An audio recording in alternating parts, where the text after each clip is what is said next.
ভেতরের নামাজ কয় রাকাত? ভেতরের নামাজ 4 রাকাত। ভেতরের নামাজ 6 রাকাত। ভেতরের নামাজ হলো 3 রাকাত। ভেতরের নামাজে দোয়া কুনুত পড়া হয়। যে ইসলামিক কুইজ অনুষ্ঠানের পক্ষ থেকে তোমাকে 3টি প্রশ্ন করব, ঠিক আছে? তুমি যদি উত্তর দিতে পারো তোমার জন্য পুরস্কার থাকবে ইনশাআল্লাহ। তো ফজরের নামাজ কয় রাকাত? ফজরের নামাজ কয় রাকাত? ফরজ কয় রাকাত? সুন্নত কয় রাকাত? বলো। 4 রাকাত। সুন্নত কয় রাকাত? ফরজ কয় রাকাত? ফরজ 2 রাকাত আর সুন্নত 2 রাকাত। আলহামদুলিল্লাহ, তোমার উত্তরই সঠিক হয়েছে। ভয় ভয় করে বলছো, তারপর সঠিক হয়েছে। আলহামদুলিল্লাহ। এদিক থাকো। তোমার জন্য আরেকটি প্রশ্ন হলো, ইশারের নামাজে একটি নামাজ আছে যেখানে দোয়া কুনুত পড়তে হয়, ওই নামাজটির নাম কি? ইশারের নামাজে একটি নামাজ আছে যে নামাজে দোয়া কুনুত পড়তে হয়, ওই নামাজটির নাম কি?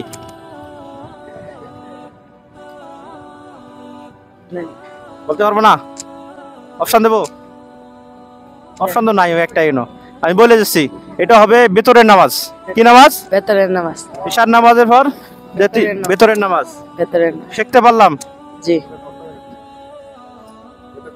ভেতরের নামাজ কয় রাকাত? ভেতরের নামাজ 4 রাকাত। ভেতরের নামাজ 6 রাকাত। ভেতরের নামাজ হলো 3 রাকাত। ভেতরের নামাজে দোয়া কুনুত পড়া হয়। ভেতরের নামাজ কয় রাকাত? 3 রাকাত। আমরা শিখতে পারলাম। জি। কালিমাটা বলো তো, আমরা যে মুসলমান, আমাদের প্রথমত কালিমাটা বলো। কালিমা।